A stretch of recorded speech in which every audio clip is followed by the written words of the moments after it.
Hi friends, welcome to the Tableau learning. So today మనం వచ్చి Tableau డెస్క్టాప్ని ఎలా download చేసుకోవాలో ఒకసారి చూద్దాం. సో దానికోసం నేనేం చేస్తానంటే ఫస్ట్ ఆఫ్ ఆల్ ఒక వెబ్ బ్రౌజర్ని ఓపెన్ చేస్తాను ఫ్రెండ్స్. వెబ్ బ్రౌజర్లో వచ్చేసి ఇక్కడ tableau.com అని చెప్పి సెర్చ్ చేస్తాను.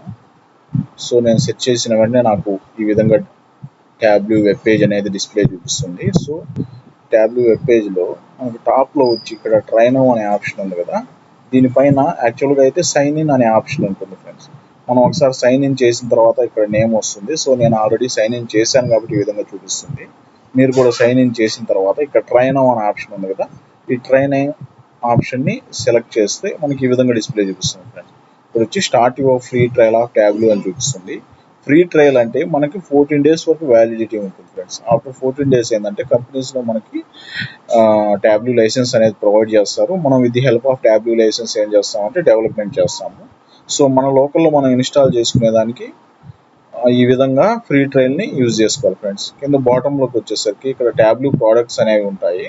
Tableau desktop, Tableau web builder, Tableau server అని చెప్పేసి. సో మన రిక్వైర్మెంట్ బట్టి మనం Tableau డెస్క్టాప్ డౌన్లోడ్ చేసుకోవాలి కాబట్టి మనం ఇక్కడ వచ్చి Tableau డెస్క్టాప్ అని చెప్పి క్లిక్ చేస్తాం ఫ్రెండ్స్. వన్స్ మనం క్లిక్ చేసిన వెంటనే ఏంటంటే మనకి ఈ విధంగా డౌన్లోడ్ అవుతుంది ఫ్రెండ్స్. ఆటోమేటిక్గా డౌన్లోడ్ అవుతూ ఉంటుంది. సో వన్స్ డౌన్లోడ్ కంప్లీట్ అయిన తర్వాత దాన్ని మనం ఇన్స్టాల్ చేసుకొని ఫ్రీ ట్రయల్ అనేది స్టార్ట్ చేయొచ్చు. Yeah, that's it friends. Thank you.